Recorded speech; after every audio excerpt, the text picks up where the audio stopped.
harus, kalau sama berarti ya udah rusak parah ini transistor horizontalnya.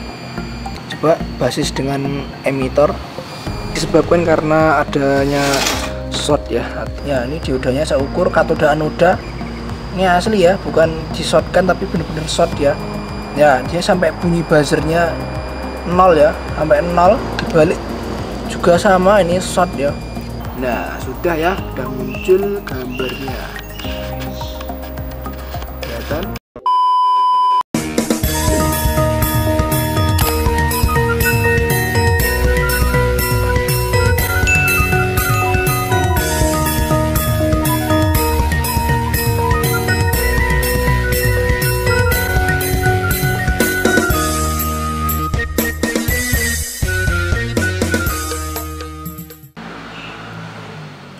Assalamualaikum warahmatullahi wabarakatuh.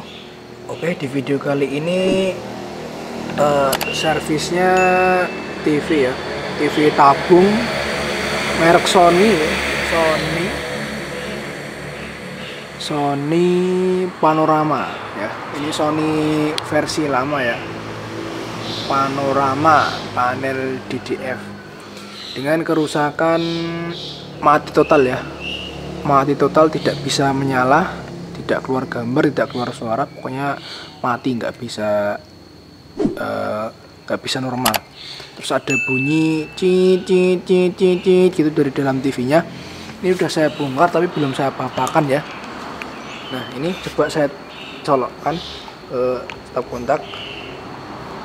Di mesinnya akan ada suara cit gitu ya, nggak bisa didengar.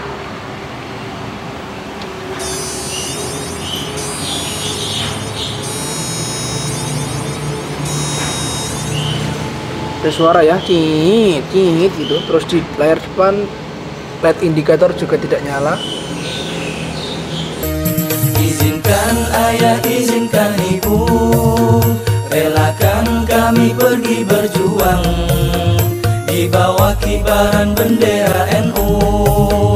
Majulah ayo maju serba serbu, tidak kembali pulang sebelum kita yang menang.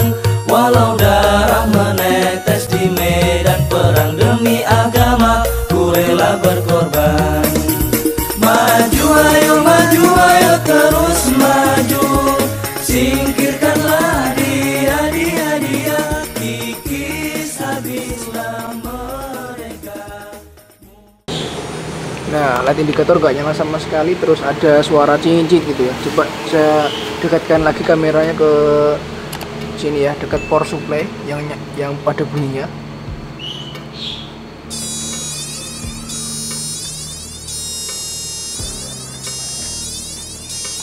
Nah, ada bunyi cincin gitu ya, langsung saya cabut nanti kalau takutnya power supply-nya jebol malah.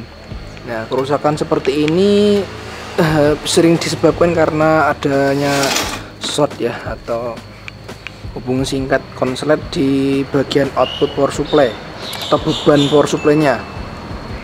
Entah itu flyback-nya short atau bocor di B plus-nya dengan ground, atau ini transistor horizontalnya yang sering ya. Karena tadi baru dinyalakan pertama kali langsung bunyi cingit gitu ya. Terus lampu indikator, LED indikator juga tidak nyala. Jadi kemungkinan dugaan saya ini ya, transistor horizontalnya. Transistor horizontal output H-out-nya ini di sini. Nah, di sini. Ini transistor horizontal yang ada pendinginnya. Ini seringkali jebol atau short ya. Nanti coba dicek satu-satu. Dan ini kotor banget ya. Masih bagus ini tabungnya. Yuknya juga masih oke. Dari TV keluaran lama ya. Gambarnya lumayan jernih ini Sony. Oke, saya akan lepas dulu ini skrup-skrupnya. Terus kita cek ya horizontalnya apakah jebol. Kalau nanti transistor horizontalnya jebol, kita cek lagi apakah ada dioda damper ya, dioda damper di sini. Dioda damper dan kapasitor damper ini yang warna biru, yang biasanya jalur H-out ke ground, dan dioda damper juga. Apakah ada yang nilainya berkurang atau diodanya short, bisa menyebabkan transistor horizontal jebol lagi. Jadi kalau mengganti transistor horizontal itu jangan langsung diganti baru, langsung disolder, itu salah ya. Nanti takutnya ada komponen lain yang bermasalah. Kalau langsung diganti gitu aja, nanti transistor horizontalnya akan cepat panas atau bahkan langsung jebol lagi. Itu transistor baru. Nah, ini harus dicek-cek lagi. Komponen pendukungnya seperti flybacknya harus normal, kapasitor damper, dioda damper, dan bagian osilator, sinyal osilasi untuk ke kaki basisnya juga harus normal dulu ya.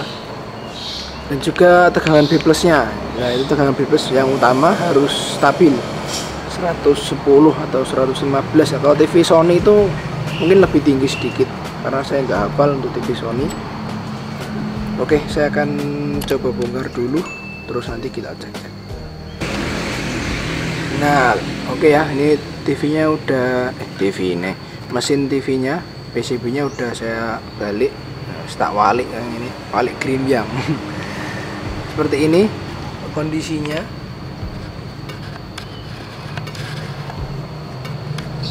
Nah, ini solderan bagian flyback atau FBT. Ini bagian vertikal ya, udah pernah disolder nih. Ini bagian regulator power supply-nya, SMPS-nya di sini. Kelihatan jelas ya. Regulator ini elko terbesar, hati-hati ya kalau TV kalau servis TV. Jika kerusakannya itu mati total atau ada bunyi seperti tadi ya, ada yang short, itu pasti regulator power supply-nya nggak bekerja normal ya, karena ada yang short. Pasti ada simpanan di sini ya, ada simpanan, masih ada simpanan tegangan tinggi DC sekitar 300-an volt di elko besar primer. Ini harus dikosongkan dulu, kalau nggak dikosongkan nanti bisa nyetrum nih. Kalau nyetrum ya lumayan. Oke, kita fokus ke ini dulu ya, transistor horizontalnya. Ini saya pakai avometer yang pakai multitester yang satunya, yang warna hitam itu baterainya habis. Ini saya pakai yang biasa. Cek dulu ya di sini apakah masih ada tegangan. Ternyata udah habis ya di elko primer. Udah hilang, berarti aman kalau dipegang. Terus ini pastikan juga udah dicabut. Kalau nggak dicabut ya nyetrum. Terus ini bagian transistor horizontal ya. Ini pad atau solderan bagian transistor horizontal yang kolektornya langsung terhubung ke kaki H-out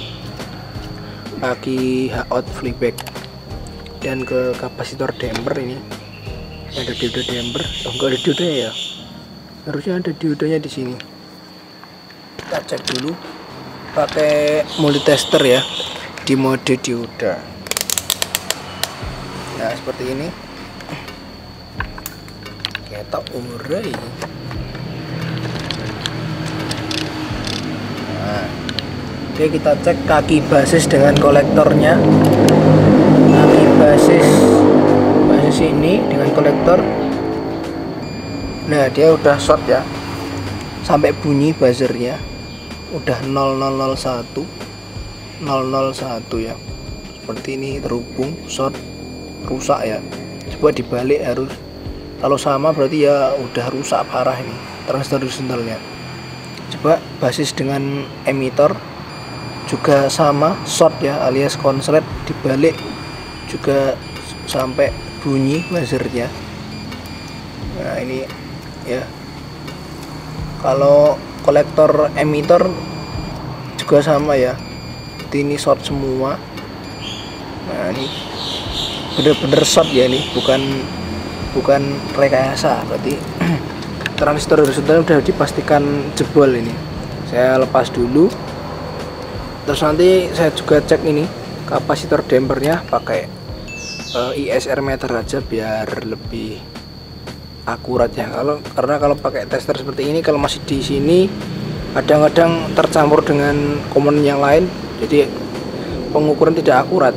Saya lepas dulu, terus saya ukur nanti tegangan B plusnya dulu ya, sebelum dipasang transistor horizontal diukur tegangan B plusnya dulu, dan ini flybacknya apakah short atau enggak. Nah kalau transistor horizontal ini short, pasti bagian B plus juga ikut short. Oke lanjut ya, jadi jalur B plus itu di pin flyback ya, di kaki flyback B plusnya itu juga terhubung ke kaki H-out. Kaki H-out itu yang ke kolektor horizontal dan ke kabel merah, biasanya kabel merah yuk ya, pin nomor 1 defleksi yuk. Nah itu kalau transistor horizontalnya short atau jebol alias konslet kaki emitor dengan kolektor atau basis dengan kolektornya short semua, nah itu pasti jalur B plusnya juga ikut short alias juga ikut konslet dengan ground, karena di sini kaki emitor horizontal, transistor horizontal juga terhubung ke ground. Jadi kalau transistornya short, pasti jalur B plus ini juga ikut short. Makanya tadi bunyi cicit gitu ya dari power supply-nya, itu karena jalur B plus, tegangan B plusnya itu konslet atau short ya, hilang tegangannya karena transistornya jebol. Makanya ada short circuit atau konslet di tegangan B plusnya, terus ada suara bunyi cicit tadi ya. Jadi itu sebabnya, alur kerusakannya seperti itu. Jadi belum tentu power supply rusak, belum tentu flybacknya rusak. Yang pertama menyebabkan konslet itu biasanya transistor horizontal, yang menyebabkan B plusnya juga ikut konslet dengan ground. Nah seperti itu penjelasan singkatnya ya. Mungkin kalau ada yang salah bisa dikoreksi, kalau ada yang kurang bisa ditambahkan. Saya lepas dulu, terus nanti cek B plus. Oh ya, sebelum cek B plus, cek dulu pin flybacknya apakah ada yang bocor ke ground. Semoga aja flybacknya aman ya, karena ini TV lama, nyari flybacknya juga agak susah. Terus B plus nanti langsung kalau udah aman pasang lagi. Oke, saya lepas dulu. Oke teman, setelah transistor horizontal saya lepas, ternyata ada keanehan di sini. Jadi saya ceritakan ya, tadi ini transistor horizontal saya lepas. Ngeblur ini. Tak fokusnya saya. Nah, 24 kira ini. 2586 ya transistor horizontalnya. Ora iso fokus. Waduh. Mana ini? Cek lur, tak fokusnya sih ya. Nah, ini transistornya Toshiba D2586 ya. Ini yang copotan dari asli TV-nya tadi. Ya, setelah saya lepas ternyata transistor horizontal ini tidak rusak, teman, alias masih normal ternyata ya. Fokusnya sih. Nah, fokus. Jadi transistor horizontal ini tidak rusak, teman. Jadi yang menyebabkan rusak itu ada di bagian lain ternyata. Ini saya cek ya pakai tester. Nah, seperti ini saya tes. Kaki basis dengan kaki kolektor aman ya, tidak short, dia menunjukkan angka 356, normalnya segini ya. Dan ketika dibalik dia tidak ada nilainya, normal. Terus juga sama di kaki kolektor dan emitornya, ini tidak short sama sekali ya. Nah ini nggak ada nilai, kalau dibalik harusnya ada. Nah dia normal ya, ada nilai tapi tidak short. Ini normal ya transistor horizontalnya. Dengan kaki basis dan emitor ada hambatan segini. Ini normalnya ya, transistor horizontal itu ya mirip-mirip seperti dioda ultrafast ya. Jadi kalau diukur pakai ISR meter, dia munculnya itu muncul dioda ya. Ini saya cek pakai ISR meter digital. Jadi muncul pengukurannya nanti pengukuran dioda, tapi normal ya. Seperti itu kalau transistor horizontal, beda dengan transistor yang lain. Lihat nih. Ya ada. Oke ya, bro. Ya terbaca nilai dioda ya, tapi normal dia. Karena transistor horizontal itu ya semi dioda ya. Makanya kalau transistor horizontal diganti dengan transistor regulator itu kadang-kadang tidak bisa. Nah, jadi yang menyebabkan apa Mas? Nah ini, jadi setelah saya lepas, loh kok saya ukur kok masih normal. Terus ketika saya coba tancapkan stop kontaknya, saya coba untuk ngecek tegangan B plus ya, itu kok tegangannya hilang, sama sekali nggak ada tegangan ya di kaki B plus ya, nol, bener-bener nol ya, nggak ada tegangan sama sekali. Terus bunyi cici tadi ya, bunyi cici itu tadi masih ada. Jadi penyebabnya bukan karena transistor horizontalnya jebol ya, karena pas diukur di sini tadi masih short. Terus tegangan yang lain 24 volt, 20 volt saya ukur juga hilang, tinggal 1 volt. Terutama B plus hilang, sama sekali nggak ada. Nah itu tadi penyebabnya karena ada nih dioda ya, udah saya ganti. Ini dioda di B plus ya. Nah ini dioda di B plus, dioda ultrafast ini. Nih dioda sekecil ini tadi. Dioda ini teman-teman lihat di sini ya, di bagian bawah. Dan ini udah saya coba ganti, dan ternyata tegangan B plus langsung keluar. Nah ini tadi teman-teman lihat dioda ini sebelum saya solder ini ada di bagian bawah sini tadi ya, dekat output regulator power supply. Dan ternyata dioda ini yang menyebabkan tegangan B plusnya hilang, dan menyebabkan ini pin kaki transistor horizontal tadi ketika diukur di sini short atau konslet ya, ternyata transistornya masih aman. Dan penyebabnya ini sekecil ini ya. Nah ini yang menyebabkan tegangannya short semua dan TV nggak bisa nyala ya, ini penyebab utamanya ini. Dioda kecil. Nah ini coba saya ukur pakai tester ya, diodanya ini bener-bener short ya, alias dia konslet ya. Ini diodanya saya ukur katoda anoda ini asli ya, bukan di shortkan tapi bener-bener short ya.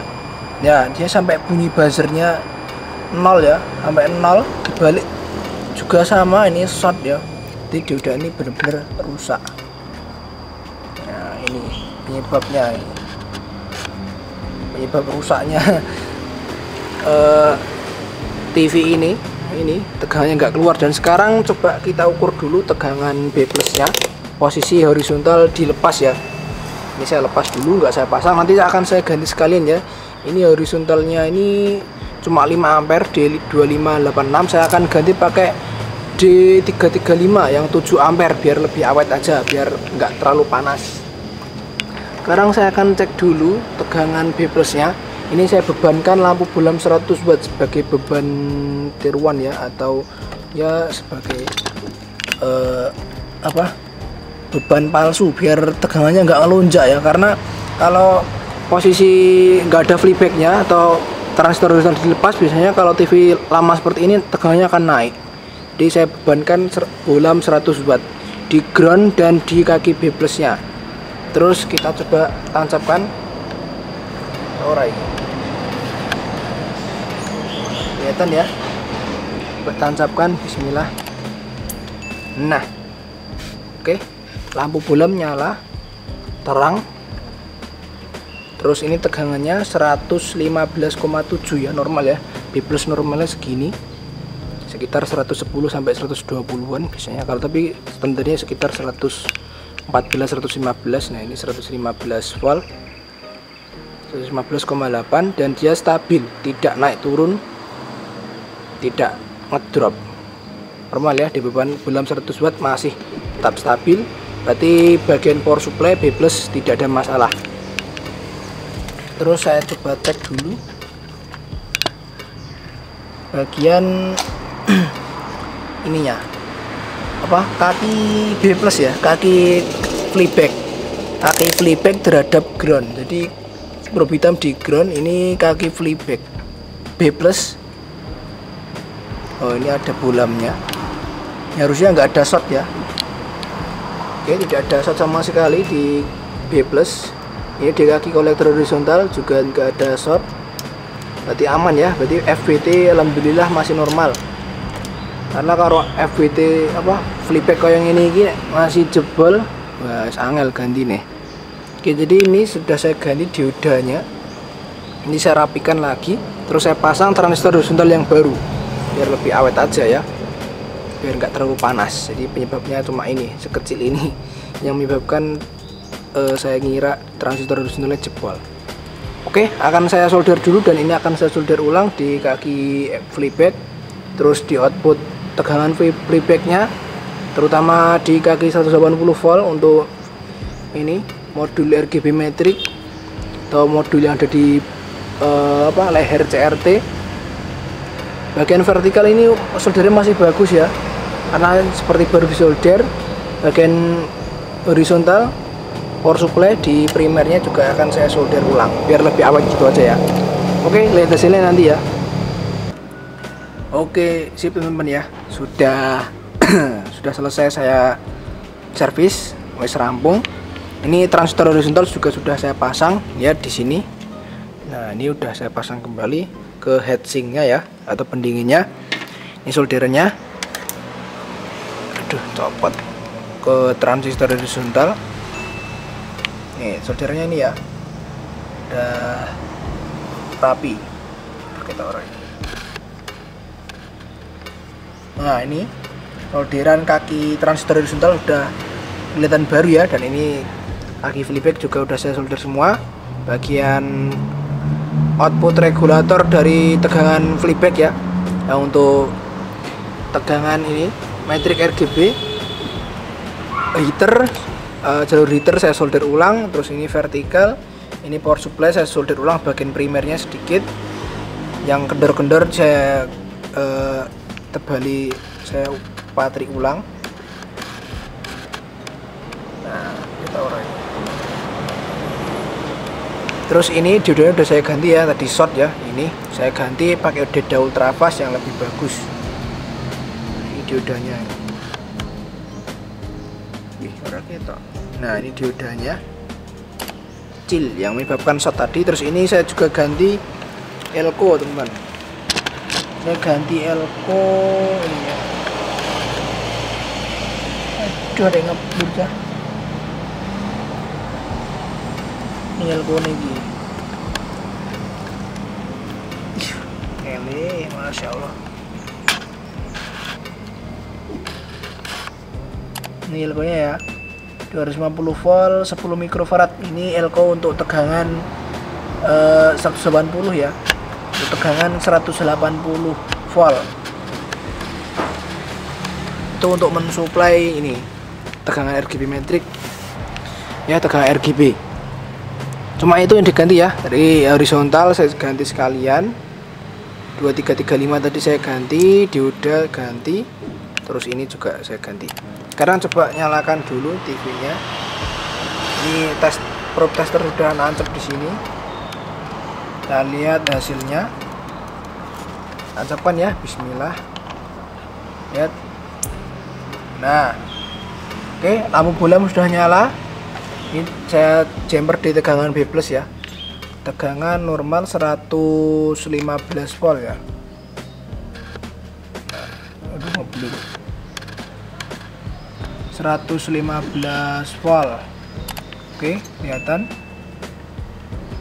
Nah, ini TV belum start ya, masih standby. Lihat indikator si standby. Ini tadi sempat lepas kabelnya, ini kabel datanya, ini kabel dari panel depan, tombol panel sempat lepas, saya solder kembali. Ini kabel lama jadi ya gampang putus sambungannya. Coba dipencet tombol channel untuk menyalakannya. Nah, ada bunyi cit, ada bunyi desis dari flyback. Tegangan ngedrop sedikit ya, 112 volt. Sekarang coba kita lihat ke depan hasilnya. Kita lihat. Nah, sudah ya, sudah muncul gambarnya. Kelihatan? Nah, rasternya udah keluar, alias gambarnya ya. Gambar udah muncul, raster sudah tampil. Ini raster semut ya. Ini di mode TV ini. Mode TV antena. Raster udah muncul dan tidak ada cacat gambar ya, maksudnya tidak ada yang menyempit. Alhamdulillah langsung normal ini. Nanti dicek pakai gambar ya, pakai receiver nanti ditancapkan di AV-nya, di AV belakang. Atau di depan ada AV-nya tuh biasanya ya. Oke, udah muncul rasternya. Nanti tinggal ngatur ini aja ya, tripod flyback biar screen-nya nggak terlalu redup. Dan ini karena ini TV lama, di sini ada tripod lagi ya. Lihat di sini. Ada tripod ya di sini. Nah, kelihatan ini. Tengah ya. Nah, ini ada tripod teman, ya. Ada tripod itu fungsinya untuk mengatur perpaduan warna ya, mengatur kecerahan warna, bukan kecerahan layar ya, tapi mengatur tingkat kejelasan warnanya ini ya. Di sini ada tripodnya. Nah, itu atur warnanya RGB, merah, hijau, biru. Dari situ aturnya dari tripod tadi. Jadi TV lama seperti itu ya, untuk pengaturan warnanya diatur manual di dalam sini. Jadi kalau pakai remote juga kayaknya nggak ada menunya, ada tapi nggak selengkap TV tabung yang keluaran terbaru. Ini kan keluaran lama ya. Oke, udah muncul rasternya, alhamdulillah tegangan udah normal, stabil ya, nggak ada panas berlebih. Coba ini heatsink transistor horizontal saya pegang, aduh, ini nggak panas sama sekali ya, cuma anget standar lah, jadi nggak ada masalah. Oke, langsung dirapikan.